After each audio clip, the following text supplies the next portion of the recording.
and welcome to today's interview with GeoNadir co-founder Paul Mead. As most of you know, Cake's passionate about helping founders and startups to create value from their equity. One of the best ways to help people learn is to get industry leaders on to share their experiences so that we can learn from both their successes, and some of those battle scars as well. So welcome, Paul. Hey, g'day, Jason. Thanks for having me. Thanks for coming.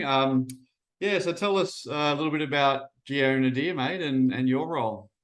Yeah, look, so at GeoNadir, we are wanting to create the most detailed map of the Earth, and we're using crowdsourced drone data, and we want to really protect at-risk ecosystems. So we've got a pretty big vision that we're trying to achieve, we're really enjoying sort of where we've got to so far.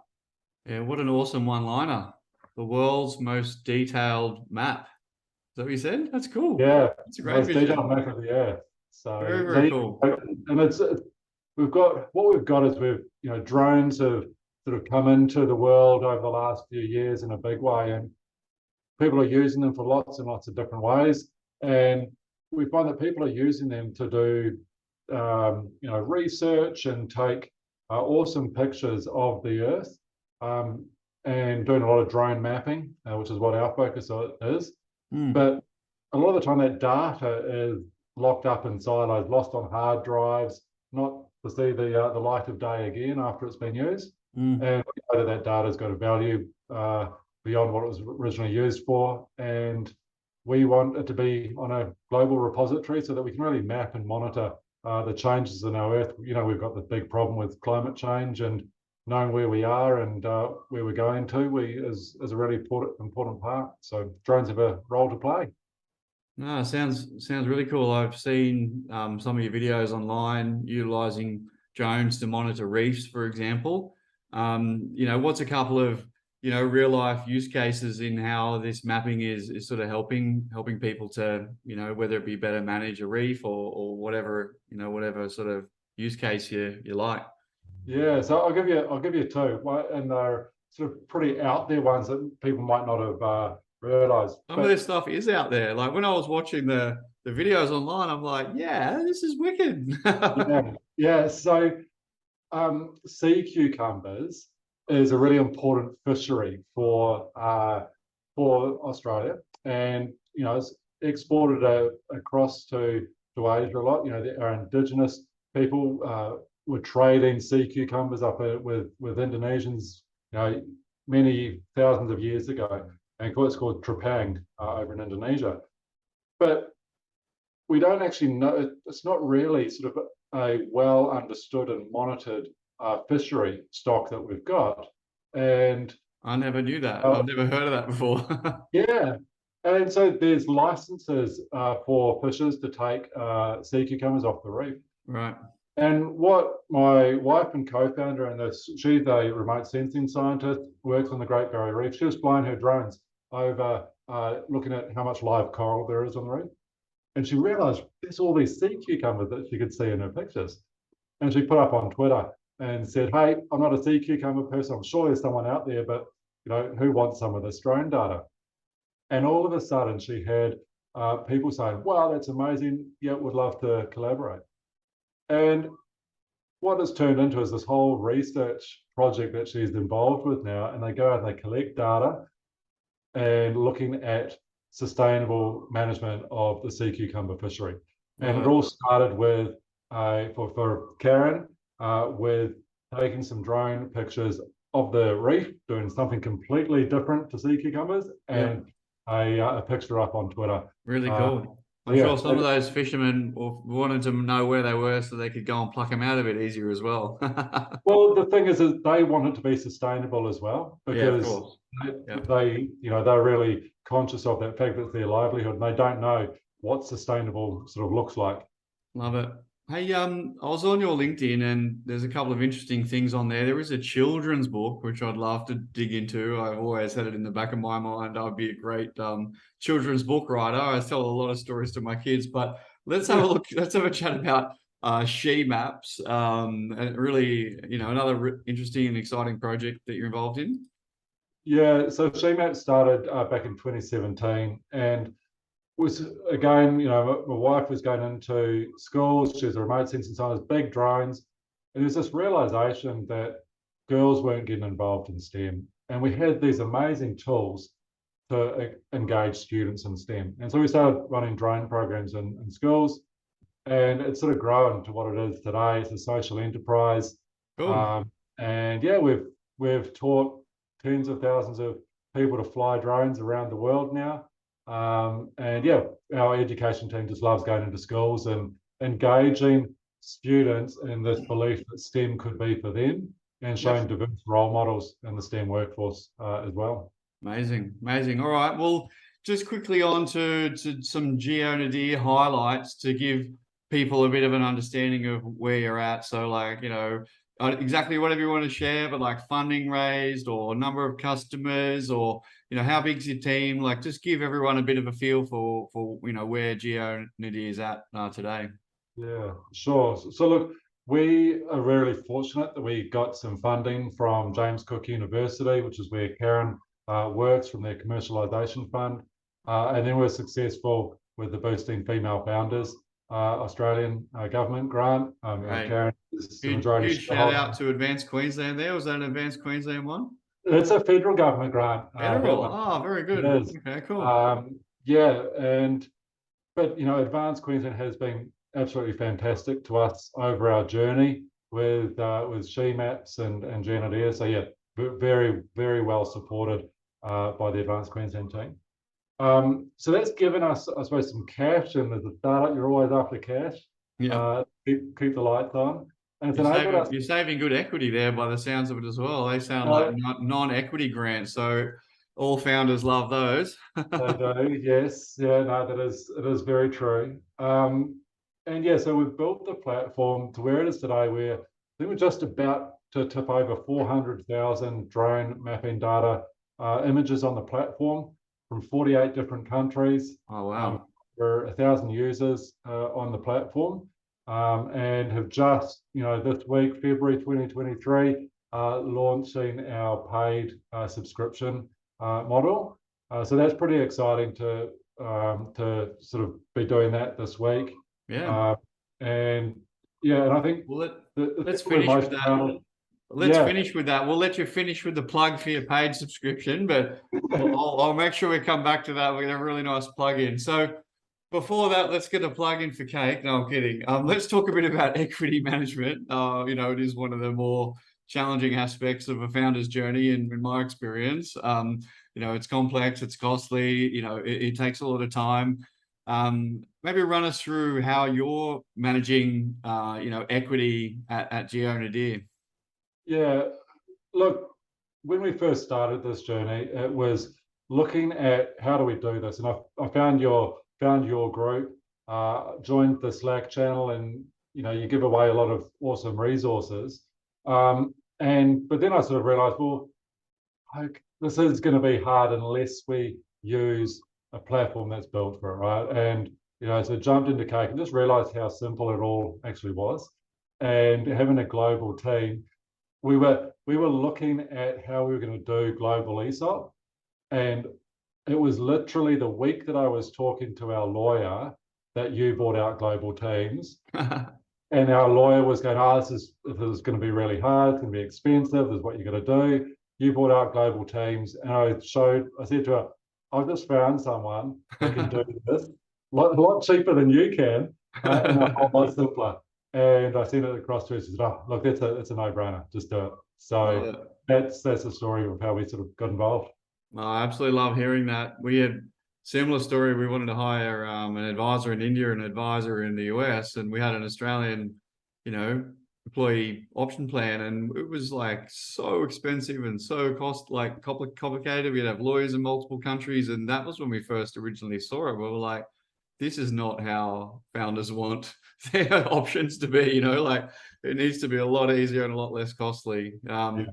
What about capital raising? It sounds like you haven't, you had some good grant funding, so you probably haven't had too much in the way of pain points around your capital raising yet.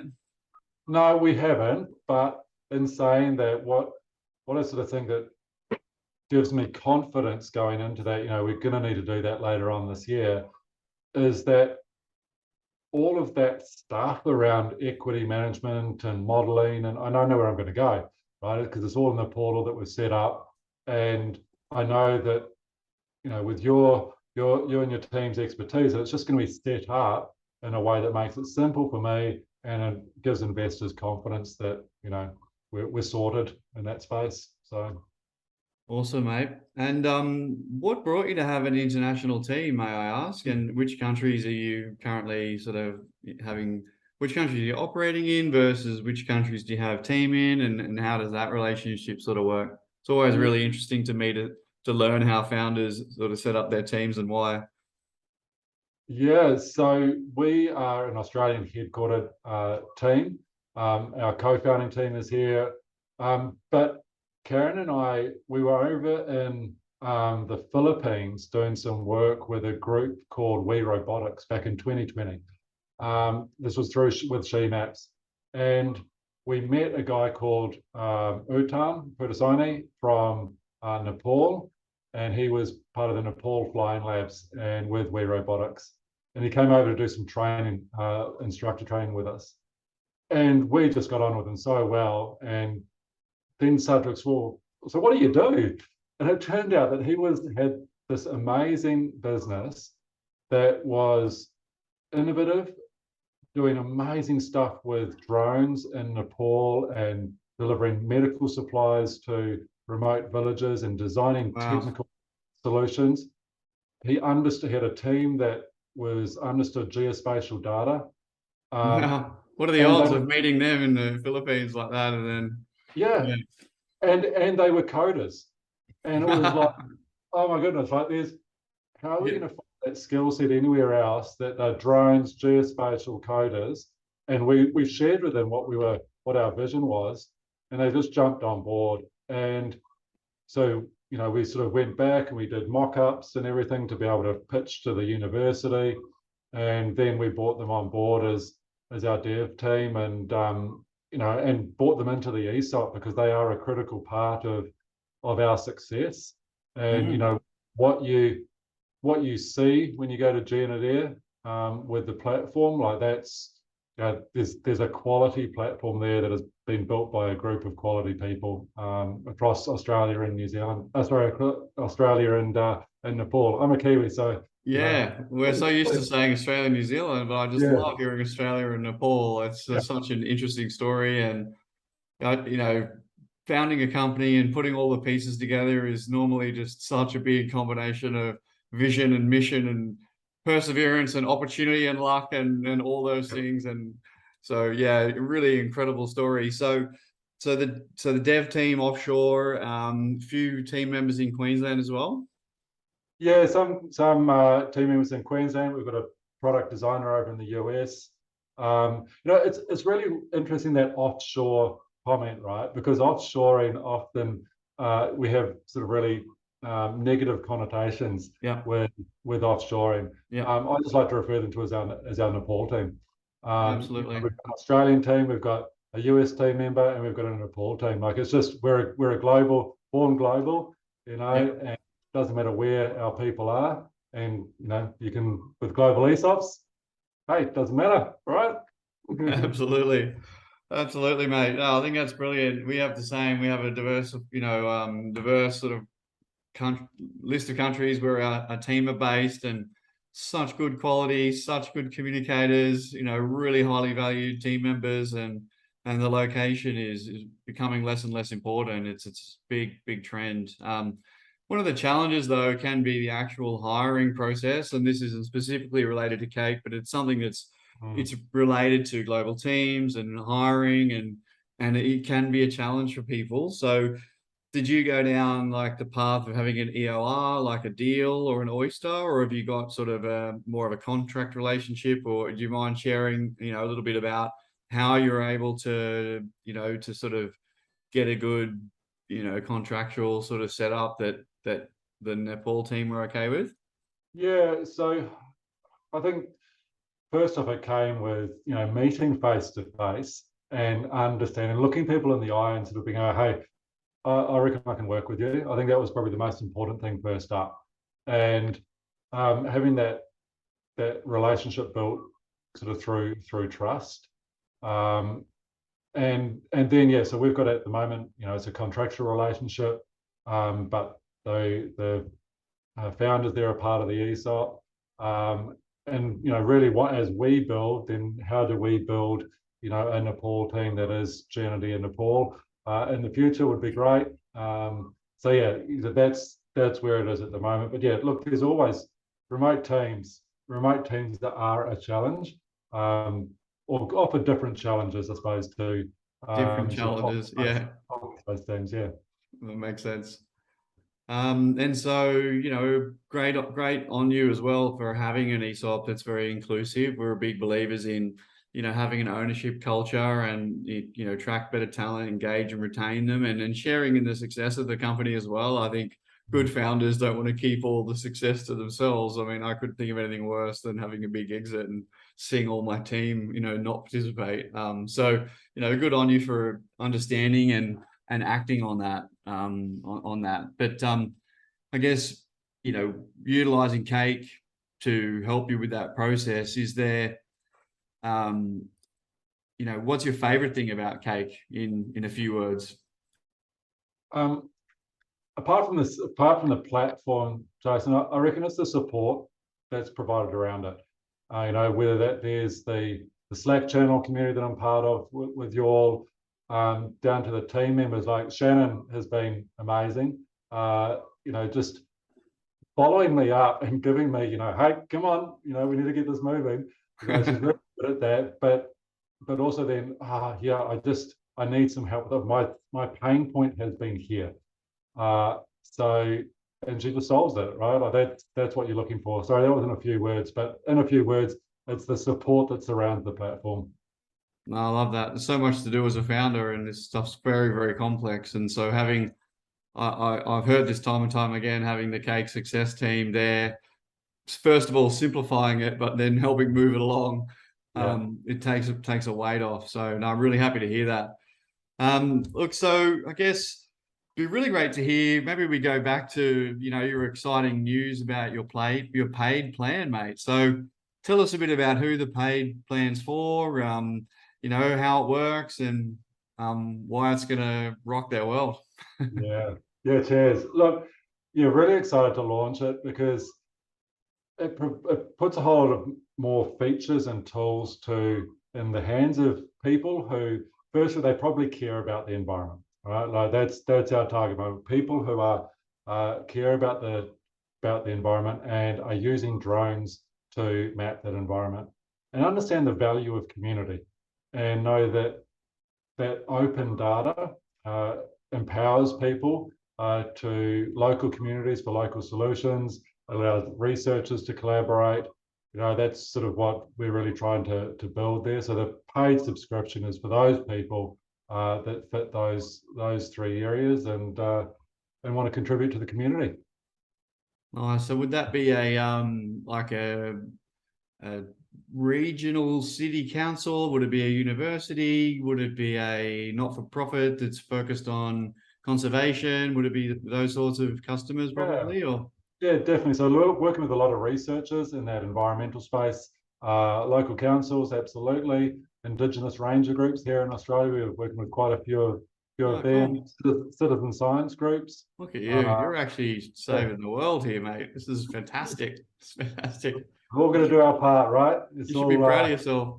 Well, the reason we made Cake, which is like, at its core, is just B2B SaaS, but the reason we built Cake was to help founders raise more, have better stock option plans, to take some work off their plate so they could change the world. Like literally, that's what we talk about here as our purpose. And so to hear you, actually doing that, and that we were one small part of, making your journey better is, that's amazing, mate. That's just exactly what we want to hear. So well done. I have a little finishing question that I like to ask everyone. It's around culture, team culture, especially you've got remote teams. We talk a lot at Cake about creative, healthy lifestyle. We utilize our health to give us the platform to have the energy to be creative. and be, you know, great cakesters. Anything that you'd like to add on the cultural side for GeoNadir? Look, I think having that remote team and not being physically located is remembering not to celebrate. You know, like that. If you're not physically located with people, you don't have the water cooler moments. You don't have people bringing in birthday cakes for team members, and so it can be really easy to forget to celebrate. So that's what we try and do, is celebrate our wins, even if they're small wins. Even if it's the Nepal team winning the local futsal competition and have another trophy in the cabinet. You know, it's those little things that help to build culture of remote and hybrid teams. Is you still got to remember to celebrate. Oh, that's fantastic advice. We were given that advice by an advisor that came in to us a couple of years ago, and we've actually gotten a little bit crappy at it again at the moment, I must admit. But there was a good year there where every time we did another 5K in MRR, we would go and do some of the funner stuff all together as a team. And then having a remote team, it gets more complex. I know you sort of have to then try and find a way to extend that out. But yeah, celebrating wins. What a wonderful bit of advice. Well, look, let's finish on that high note. Everybody celebrate their wins. I'm going to call having this interview done a win. You know, it's a win for sharing your great work and also sharing with people, you know, the benefits of a remote team, how to handle your equity for a remote team. So thanks for joining us, Paul. Thanks for having me. Cheers, Sam. Sweet. Have a good one.